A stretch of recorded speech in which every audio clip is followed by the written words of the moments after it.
Hello guys, welcome back to my channel. இன்றைக்கி என்ன பார்க்க போகிறேன்னா, நான் எவ்வளோ எக்ஸ் சேல் பண்ணி நான் வாரம் எவ்வளோ சம்பாதிக்கிறேன், மாதம் நான் எவ்வளோ ஏர்ன் பண்ணுறேன் அப்படின்றத பற்றி தான் இன்றைக்கான ஃபுல் வீடியோவில் பார்க்க போகிறேன். அதுக்கு முன்னாடி லாஸ்ட்டில் ஒரு முக்கியமான ஒரு விஷயத்த சொல்ல போகிறேன். அது வரைக்கும் நீங்கள் வீடியோஸை வந்து ஃபுல்லாக பாருங்கள். அப்போ தான் நான் என்ன சொல்ல வரேன் அப்படின்றது உங்களுக்கு நல்லாவே புரியும்.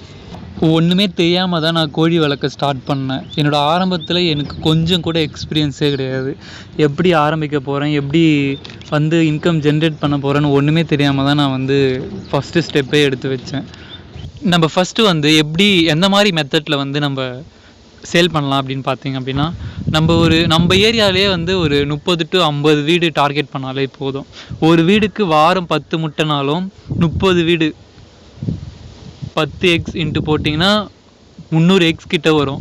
இதில் ரெகுலராக ஃபிக்ஸடாக நமக்கு வந்து இன்கம் வந்துகிட்டே இருக்கும். தென் வந்து நமக்கு கஸ்டமருக்கு வந்து ஃப்ரெஷ் எக்கும் கிடைக்கும், அதேமாதிரி நமக்கும் வந்து கேரண்டி கிடைக்கும். லோக்கல் ஷாப், டீ கடை, அந்த மாதிரி மளிகை கடை, சின்ன சின்ன கடைகளாக பார்த்துட்டு கூட நம்ம வந்து நாட்டுக்கோழி எக்கை வந்து சேல் பண்ணலாம். ஃபஸ்ட்டு ஒரு 10 முட்டை ஃப்ரீயாக கொடுத்துட்டு அதுக்கப்புறமா வந்து நம்ம காசுக்கு வந்து கொடுக்கலாம். ஏன்னா அப்போ தான் நமக்கு வந்து கஸ்டமர் கிடைப்பாங்க. ஸோ டெய்லி ஒரு 100 எக்ஸ் கிட்ட ரெகுலராக சப்ளை பண்ணுறேன் அப்படின்னு ஒரு டீலை போட்டுட்டு நம்ம வந்து நம்மளோட எக் சேலை வந்து இன்னும் பெருசாக்கலாம்.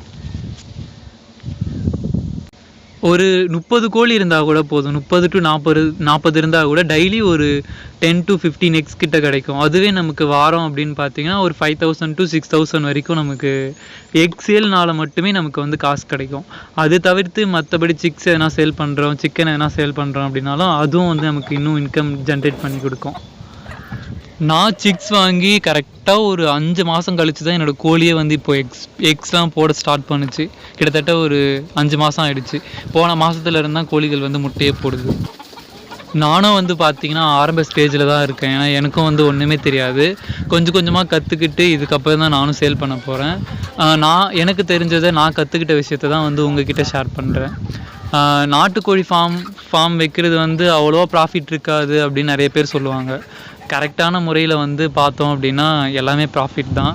கோழிங்க எக் போடுறதுல கண்டிப்பாக ப்ராப்ளம் வராது. நம்ம போடுற எக்ஸை வந்து சேல் பண்ணுறதுல தான் நமக்கு ப்ராப்ளமே வரும்.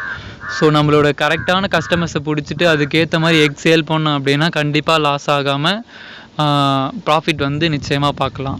இந்த மாதிரி தொடர்ந்து ஃபார்ம் ரிலேட்டடான வீடியோஸ் பார்க்கணும் அப்படின்னா நம்ம சேனலை சப்ஸ்கிரைப் பண்ணிவிட்டு மறக்காமல் நோட்டிஃபிகேஷன் ஆன் பண்ணிக்கோங்க. நான் அடுத்தடுத்து போடுற வீடியோஸ் உங்களுக்கு வரும்.